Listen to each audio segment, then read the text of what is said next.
Hi friends, welcome back to my channel. இன்னைக்கு நம்ம பார்க்க போகிற வீடியோ என்னென்னு பார்த்தீங்கன்னா, காகம் வீட்டிற்கு வந்தால் என்ன அர்த்தம் தெரியுமா? வாஸ்து சொல்வது என்ன? வாங்க இன்னைக்கு அதை பற்றி பார்க்கலாம். நமது பெரியவர்கள் நமக்கு ஒரு விஷயத்தை கூறும்போது அதில் ஒன்றும் இல்லாமல் கூற மாட்டார்கள். வீட்டிற்கு காகம் வந்தால் வீட்டில் நல்ல காரியம் நடக்கப் போகிறது என கூறுவார்கள். வாஸ்து சாஸ்திரத்தில் வீடுகளுக்கு செல்லும் காகங்கள் சில சமயங்களில் பாரம்பரிய அர்த்தத்தில் குறிப்புகளை காட்டிலும் சகுனங்கள் அல்லது அறிகுறிகளாக விளக்கப்படுகின்றன. காகம் வீட்டிற்கு வந்தால் நல்லதா கெட்டதா? இப்படி காகம் வீட்டிற்கு வருவதால் என்னென்ன பயன், அது எந்த திசையில் இருந்தால் என்ன நடக்கும் என்பதை தொடர்ந்து வாங்க பார்க்கலாம். சில நம்பிக்கைகளில் காகங்கள் ஆவி உலகம் அல்லது முன்னோர்களிடமிருந்து வரும் தூதர்களாக கருதப்படுகிறது.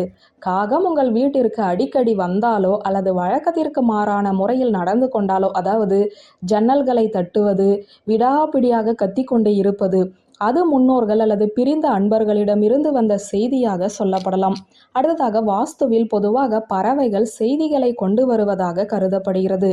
உங்கள் வீட்டிற்கு வரும் காகம் வர இருக்கும் மாற்றங்களை குறிக்கலாம் அல்லது உங்களுடைய வாழ்க்கை வீட்டு சூழலின் சில அம்சங்களில் கவனம் செலுத்த வேண்டும். உங்கள் வீட்டை சுற்றி காகங்கள் கூடினால் அது சுற்றுச்சூழலோ அல்லது சுற்றுப்புறத்திலோ ஏற்றத்தாழ்வை குறைக்கலாம். இது ஏதேனும் பிரச்சனை, எதிர்மறை ஆற்றல் அல்லது தீர்வு தேவைப்படும் சிக்கல்களை ஆய்வு செய்ய உங்களை தூண்டும். சில கலாச்சாரங்களில் காகங்கள் எதிர்மறை ஆற்றலை உறிஞ்சுவதாகவும் நம்பப்படுகிறது. அவர்கள் உங்கள் வீட்டிற்கு அடிக்கடி வந்தால் அது வீட்டில் உள்ள எதிர்மறை அதிர்வுகள் அல்லது உணர்ச்சிகளை அழிக்க வேண்டியதன் அவசியத்தையுமே குறிக்கலாம். மாறாக, சில மரபுகளில் காகங்களுமே பாதுகாவலர்களாக காணப்படுகின்றன. அவர்களின் இருப்பு எதிர்மறை தாக்கங்கள் அல்லது ஆற்றல்களுக்கு எதிராக உங்கள் வீட்டை பாதுகாப்பதாகவும் கருதப்படுகிறது. அடுத்ததாக, அந்த வகையில் உங்கள் வீட்டிற்கு காகம் வந்து பயணத்தின் போது உங்கள் வீட்டிற்குள் காகத்தின் ஒரு உரத்த அலறலை நீங்கள் கேட்டால் உங்கள் பயணம் வெற்றிகரமாக இருக்கும் எனவும் சொல்லப்படுகிறது.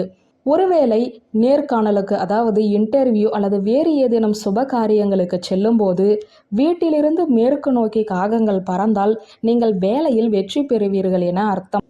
காலையில் உங்களுடைய வீட்டில் காகம் வடக்கு அல்லது கிழக்கு நோக்கி பறந்தால் அது உங்கள் வீட்டிற்கு நெருங்கியவர். உங்கள் வீட்டில் நிறைய காகங்கள் கூடி சத்தமாக கத்தினால் நீங்கள் கவனமாக இருக்க வேண்டும். வீட்டில் காகங்கள் சந்தித்தால் விரைவில் உங்கள் வீட்டிற்கு அல்லது உங்களுக்கு நெருக்கமானவர்களின் வீட்டிற்கு திருமணம் வரன் வரும் என்பதை நீங்கள் அறிவீர்கள். விரைவில் திருமணம் நடக்கும் என்பதையுமே இது குறிக்கிறது. அடுத்ததாக, உங்களுடைய வீட்டின் தெற்கு பக்கத்தில் காகமாக அமர்ந்தால் அது பயங்கரமான அறிகுறியாகும். இது உங்களுடைய முன்னோர்கள் உங்கள் மீது கோபமாக இருப்பதற்கான அறிகுறியாகும். நடைமுறையில் காகங்கள் உங்கள் வீட்டிற்கு அடிக்கடி வருவதை நீங்கள் கவனித்தால் அவற்றின் வருகையுடன் தொடர்புடைய ஏதேனும் வடிவங்கள் அல்லது நடத்தையை நீங்கள் கவனிக்கலாம்.